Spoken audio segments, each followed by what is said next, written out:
Hello everyone, glow with Afroza পডকাস্টে আপনাদের সবাইকে স্বাগত জানাচ্ছি। আজকে যে সম্পর্কে কথা বলতে চাই সেটি হচ্ছে সম্পর্কের পরিপক্কতা। আমরা জন্মের দিন থেকে মৃত্যুর দিন অবধি সমস্ত সম্পর্কগুলোকে কিন্তু আমরা এক্সপ্লোর করি, আমরা এনজয় করি এবং আমরা প্রতিটি সম্পর্ককে ফিল করি, ভালো বা মন্দ। সো এই সম্পর্কের পরিপক্কতার বিষয়টি কি? আমরা জীবনের প্রতিটি ধাপে ধাপে ধাপে ধাপে আমরা একটি একটি এক্সপেরিয়েন্স পাই। জীবনের রং যত বদলায়, প্রতিটি রং বদলের সাথে সাথে আমরা কিন্তু জীবনের একটি একটি শিক্ষা অ্যাড হতে থাকে আমাদের সম্পর্কের ঝুড়িতে।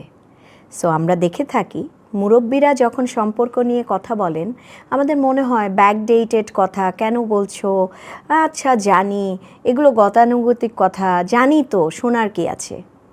লক্ষ্য করবেন সেই কথাগুলোই আমরা একদিন মেনে নেই যে আমার মা ঠিকই বলেছিলেন, আমার দাদি ঠিকই বলেছিলেন, আমার নানু ঠিকই বলেছিলেন। সো সম্পর্কের পরিপক্কতা আসে বয়সের সাথে সাথে, সম্পর্কের রং বদল দেখে দেখে, এবং প্রত্যেকটি শিক্ষা আমাদের জীবনকে নতুন নতুন এক্সপেরিয়েন্স দিতে সাহায্য করে।